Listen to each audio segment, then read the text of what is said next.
A rare antique, gentlemen. A savage of the wilderness, speaking the language of the devil, with a beauty not meant for any white man.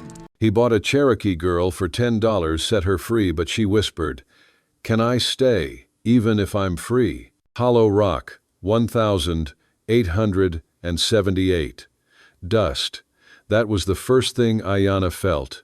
A fine, hot powder clinging to her skin, settling into the rips of her worn dress, grinding in every breath. It was a physical weight, a suffocating presence that made her feel as though she were breathing small stones.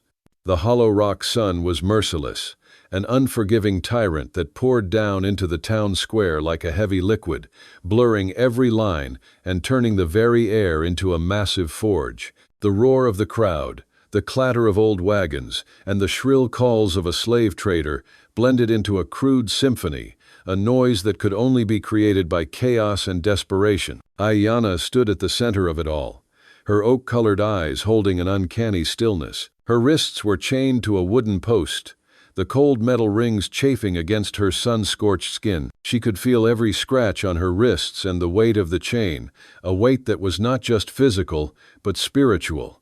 Despite her captivity, there was no hint of weakness in her posture. Her face, with its sharp features and high cheekbones, a hallmark of her Cherokee heritage, showed no emotion. Her eyes looked at no one, but they took in everything.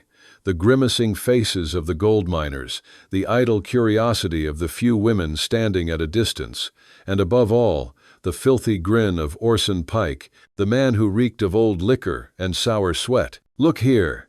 His voice was hoarse and shrill, echoing through the noise. He held out his hand, filthy and with black fingernails. A rare antique, gentleman, a savage of the wilderness, speaking the language of the devil, with a beauty. He paused, glanced at Ayanna, and cackled. Not meant for any white man. He yanked the chain, and the dry, rattling sound of metal hitting wood rang out. Ayanna did not flinch. She simply stood there, as steady as an old oak tree that had weathered many storms.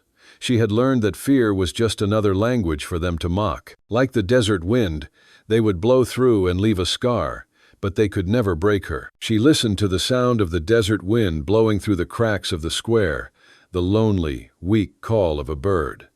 They spoke to her of freedom, and she held on to those sounds, like small pebbles carefully hidden in an empty pouch.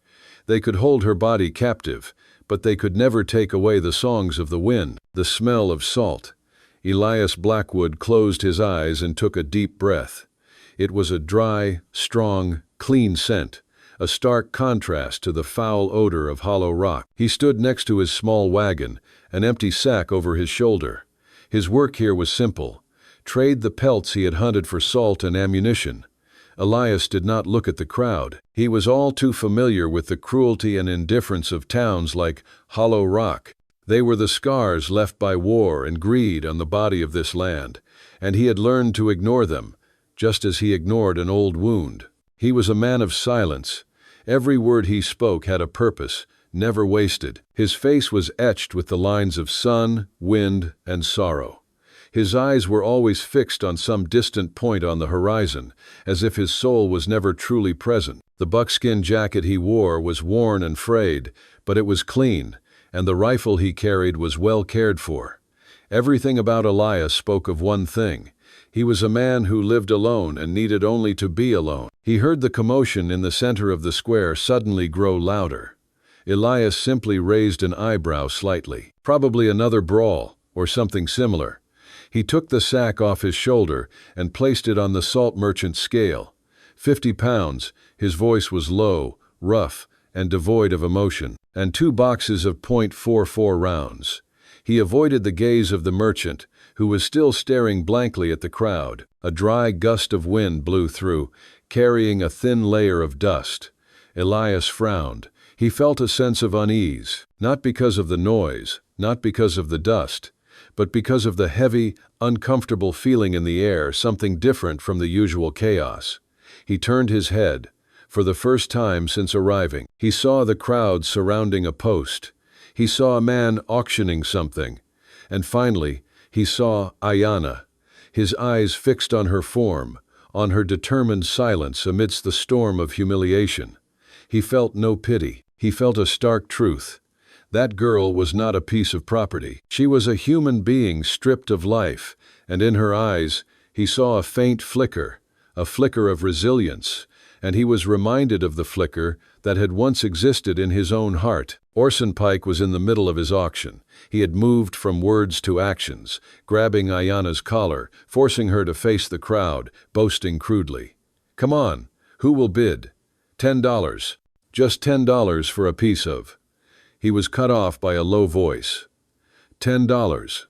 It was not a shout, nor was it an offer. It was a statement, an undeniable truth, like a gunshot in the open air.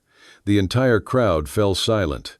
Orson Pike turned, a look of confusion on his face. He saw Elias Blackwood, a tall man, with cold eyes, standing in the middle of the sunny square. He had dropped the sack, and it fell to the ground with a heavy thud, creating a small cloud of dust. "What did you say?" Orson asked again, trying to regain his confidence. Elias did not answer. He walked closer, his strides long and decisive. He did not draw a gun. He simply stood there, as solid as a rock. He took out an old, tattered money pouch from his pocket and counted out 10 shiny silver dollars. He handed them to Orson. "Redeem her." Orson Pike looked at Elias, then at Ayanna, then at the silent, watching crowd. He snatched the money, a look of annoyance on his face. He grabbed the chain with a rough movement. He wanted one last performance, one last humiliation, but he had failed. Elias Blackwood had stood between him and Ayanna. Elias only held out his hand, not touching her, but touching the chain that bound her. He looked straight into her eyes, and that was the first time Ayanna had seen a gaze that held no disgust or lust, only truth and weariness. With a decisive movement, Elias snapped the chain. The sound of breaking metal rang out like thunder on a sunny afternoon. Ayanna felt the freedom on her wrists. She could not believe it. In that moment, she saw a man who had not rescued her from slavery, but had simply returned her freedom to her. Silence enveloped them as they left Hollow Rock. The town's noise faded behind them, giving way to the steady sound of hooves and the lonely howl of the desert wind, carrying the scent of wild sage. Ayanna sat in the wagon, her back straight, her hands on her lap. She dared not look directly at Elias, who sat beside her, with a face as impassive as stone. She looked around, trying to remember every detail of this land. The rugged mountains, the giant cacti, and the sparse dry bushes on the red earth. This land was wild, untamed. Like her, Elias did not speak a word. He just drove the wagon, his eyes fixed on the path ahead. Ayanna felt his presence, a strong but non-threatening presence. He did not ask her name. He did not ask where she was from. He did not tell her who he was. All he did was take her away from Hollow Rock, from a place where she was considered property. It seemed he was simply fulfilling a duty. She lightly touched her wrists. The marks of the chain were still there, a deep red stain on her skin. But she no longer felt the coldness of the metal. She felt the wind, and she felt the sun. Her freedom was like a young bird just released from its cage. It did not know where to fly, but it knew it was free. Ayanna turned to look at Elias. For the first time, she saw the scars on his face. A long scar on his left cheek, hidden beneath a sparse beard. His eyes held a deep sorrow, but not weakness. It was the sorrow of a man who had fought and lost a great deal. She thought perhaps he too was a fragment, like her, a fragment picked up from war, lonely and lost. They arrived as the last light of dusk faded. The homestead was nestled in a limestone valley, surrounded by jagged hills. The air here was colder, cleaner, and filled only with the sound of the wind sweeping past the rocks. The small house, made of wood and clay, looked lonely. It did not look like a home, but a final fortress, a defense against the outside world. 2 children stood on the porch, watching them in silence. The older boy, perhaps 10 years old, with eyes full of suspicion and caution. The younger girl, about 6, with blonde hair and clear eyes, was simply curious. Ayanna knew who they were, Jed and Clara. Elias got down from the wagon, not saying a word to his children. He simply helped Ayanna down. "Go inside," he said, his voice low and dry. Ayanna stepped into the house. The old smell of wood, ashes, and loneliness hit her nose. He did not tell her who she was or what she should do. He simply pointed to a small room with no windows at the end of the hall. "Sleep there," he said. "You're safe here." Jed followed them, his suspicious eyes never leaving Ayanna. Elias turned back to his son. "You and Clara go to bed," he said with finality. The boy did not move. Elias bent down, placing a hand on Jed's shoulder. "There's nothing to be afraid of," he said, his voice lower. "She's not a slave." Then he looked at Ayanna and repeated the words, as if to reassure himself. "She's not a slave." Ayanna went into the small room and closed the door. She had no belongings, no personal items, but she had a room, and more importantly, she had a sense of safety. She sat down on the cold floor and breathed slowly. She couldn't say she was out of a cage, but at least she was in a place where she could begin to build a new home. Winter had arrived, bringing a thin layer of frost to the hills. The wind was no longer a fierce roar, but a cold whisper that swept past the rocks. Inside the cabin, the air was warmer and quieter. Ayanna sat by the fireplace, the dancing flames illuminating her face. Her hands, once bound by chains, now held a small needle, carefully mending a torn shirt of Jed's SheWhispered. She wasn't using a simple patch. She was using a piece of an old blanket and was embroidering a small, intricate diamond with red thread, a Cherokee motif. It was a silent job, a quiet act of healing that needed no words. Elias stood in the doorway, a hunting knife in his hand that he was sharpening. He didn't say a word, but his eyes never left Ayanna. He saw her focus, the gentleness of her hands. He was used to the silence in this house. It was a cold, empty silence after his wife died. But now, it was a different kind of silence. It was the silence of a person at work, a silence that held life. The sound of the blade on the whetstone was the only thing that broke the stillness, but it was also a familiar sound, a part of this house. Jed, sitting in a corner, pretended to read. He occasionally glanced at Ayanna, then went back to his book. He no longer looked at her with suspicion. Elias, seeing Ayanna care for Jed, felt a small crack in the wall he had built to protect his heart. A crack that brought no pain, but an unexpected relief. The cold had eased, a rare sunny winter day. Clara ran into the house, her cheeks flushed from the cold. Her small hands were tightly clutching something. She ran straight to Ayanna, who was cleaning. "Dark-haired woman," she whispered. Ayanna smiled, a rare smile, but one bright enough to light up her entire face. "What is it, little one?" Clara opened her hand, revealing a small, smooth stone, sparkling as if it held a hidden diamond. "I found it," Clara said, her voice full of pride. "It sparkles like your eyes when they see the sun." She placed the stone in Ayanna's palm. Ayanna looked at the stone, then into Clara's clear eyes. This child did not see an old piece of property, a woman in chains. She saw beauty. She saw the sparkle inside. Elias, standing in the doorway, stopped. He had heard the conversation.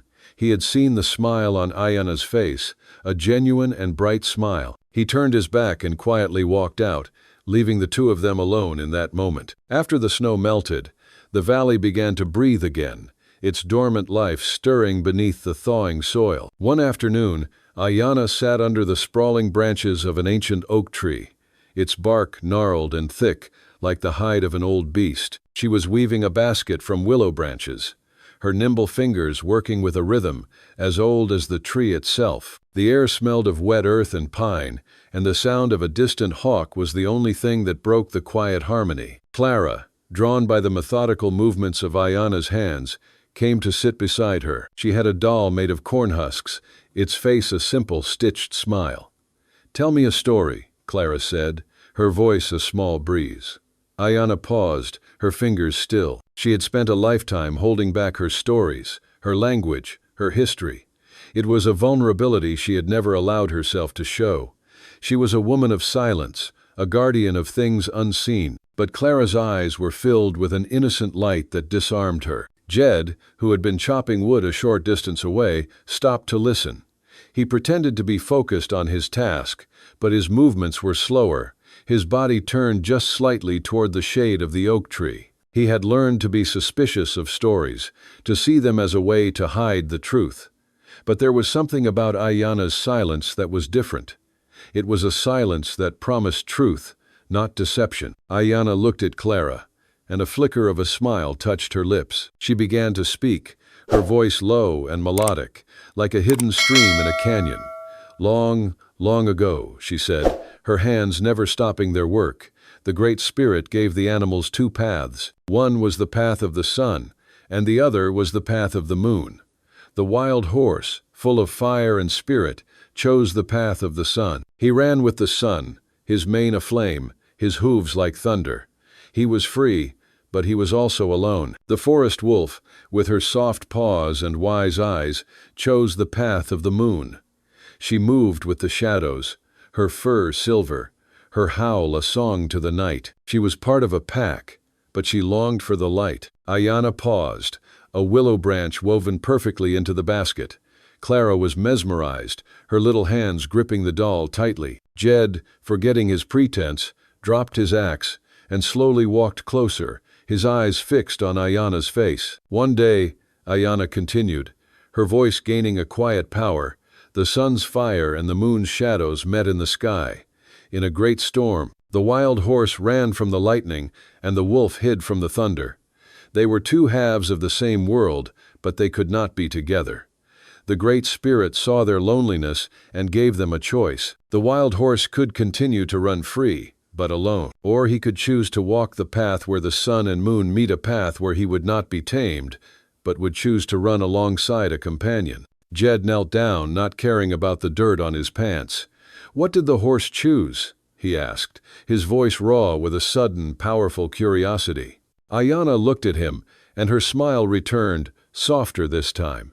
"He chose the path of the meeting place," she said, her voice a whisper. "He learned to trust the wolf, and the wolf learned to run with the fire in his heart. And from that day on, the world had both day and night, storms and calm, and the wild horse was not less free for having a companion.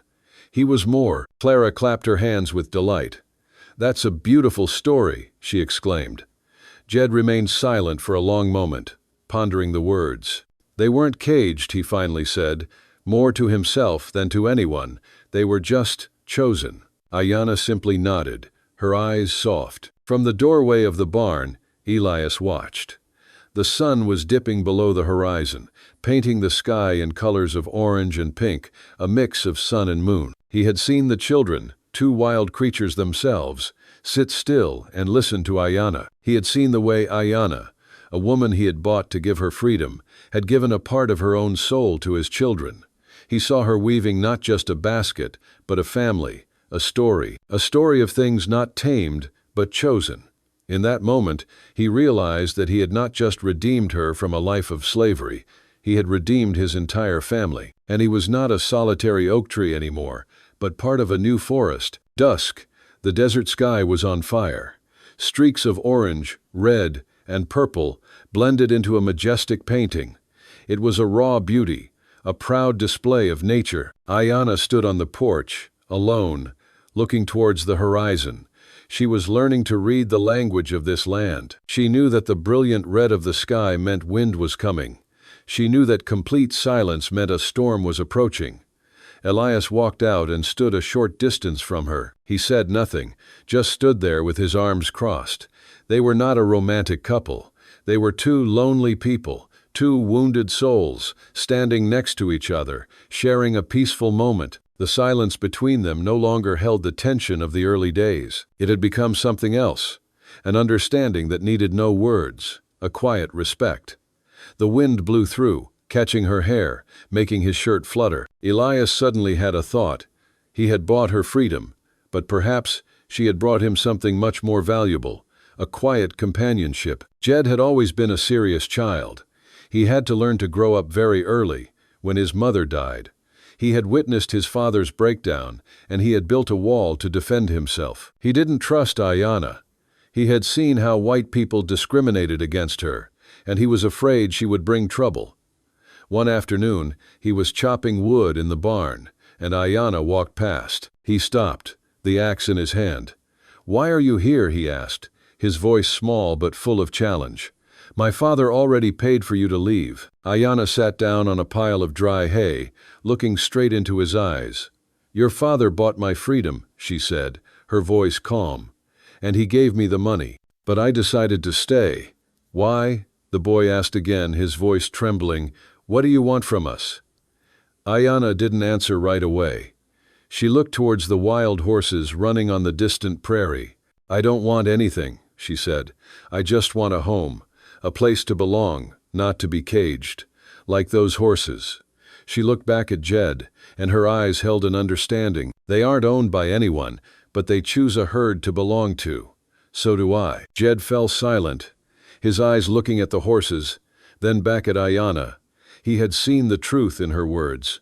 He nodded, a small but meaningful nod, and went back to chopping wood. The first snow of winter blanketed the Coyote Ridge Valley.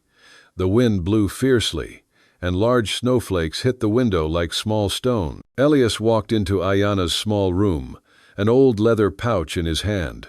"Ayana," he said, his voice lower than usual. She was mending an old shawl, and she looked up. The flickering firelight made her eyes sparkle. "The winter is almost over," he said, placing the pouch on the table. "When the snow melts, you can leave." Ayana looked at the pouch, then at him. "Go where?" she asked, her voice calm but full of confusion. Elias opened the pouch. Inside was the money he had paid for her, 10 shiny silver dollars, along with some dried food and a water skin. "This money is yours," he said. "I don't owe you anything, and you don't owe me. You are free. You can go. Build a new life, a life you can choose freely."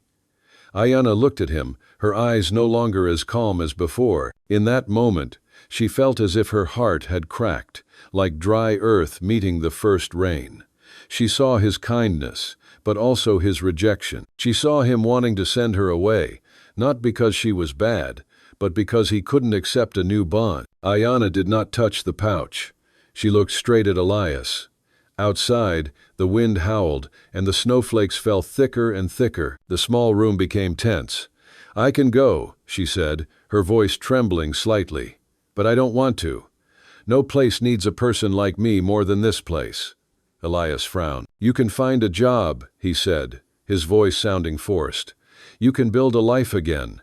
No place needs a person like me more than Jed and Clara."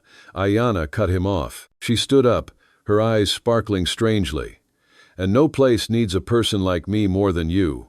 Elias took a step back, surprise clearly on his face. "I don't understand," he said. Ayana walked closer, standing opposite him. "I'm not a slave," she said, her voice strong and decisive. "And I don't want to be your slave. I want to be chosen." She placed her hand on the old leather pouch, pushing it away. "I can stay, not as a slave, but as your wife." Elias stood there, like a stone statue. The snowstorm outside seemed to have quieted. He looked into Ayana's eyes, and in them, he saw a fire. A fire of resilience, of choice. He saw a woman who did not need to be saved, but only to be seen. Spring had arrived. Under the sun, the dry patch of land behind the house was slowly being reborn. Ayana, with an old hoe, was carefully tilling the soil. She wasn't planting the usual white man's vegetables.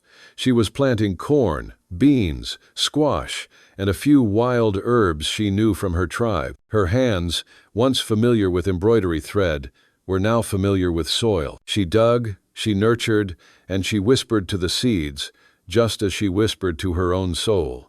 Jed and Clara followed her like shadows. Jed, initially still suspicious, now held a small bucket, helping her carry water from the well. Clara, with a child's innocence, dug in the soil with her fingers and giggled every time she found an earthworm. Elias stood on the porch, watching the three of them work. The land that was once dry and dead was now full of life. Nụ cười của Clara, tiếng cười của Jet và sự tĩnh lặng đầy sức sống của Ayana đã biến một khu vườn chết thành một khu vườn hồi sinh. In the warm sunlight, he saw Ayana teaching Jed how to plant seeds. He saw Jed, the once rigid boy, now bending down, working diligently. He saw Clara running and playing, and he heard her laughter. They were not an ordinary family. They were a family created from fragments, from choice. And this garden was the heart of that family. The April sky was heavy. The wind carried the smell of damp earth and the threat of an approaching rain. The sunlight had faded, leaving a leaden gray over the Coyote Ridge Valley. The peace of spring was suddenly broken by an unfamiliar sound, the grinding of wagon wheels on stone and the rough sound of horse hooves. Elias was sharpening a hoe in the shed, the sound of metal on stone stopping abruptly. He looked up, his eyes narrowing toward the road leading into the ranch. Ayanna was picking vegetables in the garden, her cloth dress fluttering in the wind. She also heard the sound, and she stood up straight, her hands clutching the leaves. The wind blew hard, making her hair fly across her face, partially obscuring her watchful eyes. An old, filthy wagon, kicking up a cloud of dust, drove straight into the yard. Elias walked out of the shed, the hoe still in his hand, his eyes never leaving the arrivals. The wagon stopped. The first man to step down was Orson Pike. His clothes were still dirty and old, but his face now held not just greed, but also hatred. Behind him were two big, menacing men, guns in their hands. "Well, well, well," Orson said, his voice shrill and full of contempt. "This widower's garden is all green now." He glanced at Ayanna, his eyes sweeping from the garden to her, as if she were one of the wild plants he was seeing. "And here's my Indian girl. She looks like she's fattened up a bit." Elias stood there, as solid as an old oak. He didn't say a word. His gaze was cold and steady. Orson Pike took another step, the smile on his face vanishing as he saw that Ayanna did not flinch, but stood there, her oak-colored eyes looking straight at him. "I've come to take back what's mine," Orson said. His voice now hardened. "A savage has no right to live in a place like this. It'll bring trouble. It'll pollute your blood and your children's." One of the hired guns laughed hideously. Elias looked at Orson Pike, then at the two hired guns. He turned to look at Ayanna, and in that moment, a word was spoken. "She is not property." His voice was low and heavy, as if it had been suppressed for a long time. "She belongs to no one but herself." "Is that so?" Orson sneered. "Then let's see if she's worth that freedom." He gestured to the two hired guns. The wind began to howl, and the first raindrops began to fall, wetting the dry dust. The rain poured down, torrential and brutal, washing away the dust in the yard. Thunder rumbled in the sky, and lightning flashed, illuminating their tense faces. A gun went off. It wasn't a loud shot, but a small, sharp pop, yet it was the shot that started the battle. Elias ne viendaren dotin mortkach nern. He was no longer a lonely, hopeless man. He was a veteran. He had fought in a war. And now he was fighting for something even more important, his family. He did not draw his gun, he held the hoe, and that was all he needed. Elias was a quiet storm. He moved fast, decisively, and brutally. The hoe in his hand was not a weapon, it was an extension of his will. He struck the first hired gun hard. The man fell, moaning in pain. The second hired gun fired wildly, but the bullets flew into the air, missing their target. "She's not property," Elias roared, his voice blending with the thunder. "She's my wife." That declaration was more than just a statement. It was a choice. It was a commitment. It was a truth. Orson Pike stood watching, his face pale with fear. He had never thought that a widowed, solitary man could fight like this. He had run into a wall, a man who had lost everything and had now found something to fight for. Elias decisively defeated the second hired gun. He collapsed, unconscious. "Elias Quaylai, doimat ang dong o." Orson Pike backed away, his hands trembling. He was no longer a slave trader. He was just a coward facing a man who had decided not to lose anything more. Elias raised the hoe, and Orson Pike could only give a weak scream. "No, no, I'll go, I'll never come back." He ran out of the yard, pathetically, in the pouring rain. The storm was not yet over. The rain was still falling, but it had softened a little.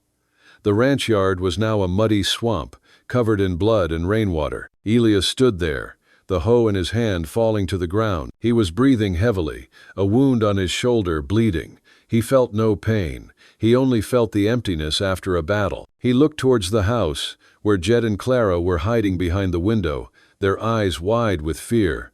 He had scared them. He had turned their home into a battlefield. Ayanna walked out of the house. She was not afraid. She was not trembling. She simply walked to Elias, stepping through the mud and blood, and stood facing him. She did not say a word. She took a clean cloth from her pocket and began to wipe the wound on his shoulder. Her hands were cold from the rain, but gentle and full of love. Elias stood there, silent, feeling the warmth from her hands. He looked at her. The rain was falling on her face, mixing with the tears that did not fall. She was not crying, but there was something in her eyes that had cracked, like dry earth meeting rain. Elias felt it, and his heart, once as hard as stone, suddenly softened. He placed his hand over hers, and that was the first time they had ever touched. It was not a touch of lust, it was a touch of gratitude, a touch of connection, a touch of two fragments finding each other in a storm. Weeks passed. The scars of the battle had healed. The marks in the yard had been washed away by subsequent rains. Ayanna's garden was now greener and more vibrant than ever. The corn had begun to grow ears, the beans had climbed the fences, and the wild Cherokee herbs had bloomed. It was a garden of life, a testament to resilience. One morning, Ayanna was picking vegetables, and Clara ran to her, her small hands clutching her skirt. "Mama," the little girl said, her voice small and sweet like a bird's song. Ayanna stood up straight. She didn't react immediately. She looked down at Clara, her eyes full of surprise, and then she smiled. It was a warm, radiant smile, a smile only for children. Jed, who was busy tilling the soil nearby, heard it. He didn't say anything, but he turned and looked at Ayanna, and in his eyes there was no more suspicion, only acceptance. Jed walked closer, and he asked Ayanna about the stories of the Cherokee gods. She told him, and he listened intently, as if they were fairy tales of a land he had never known. Elias saw it all. He saw how Ayanna had become an indispensable part of the family.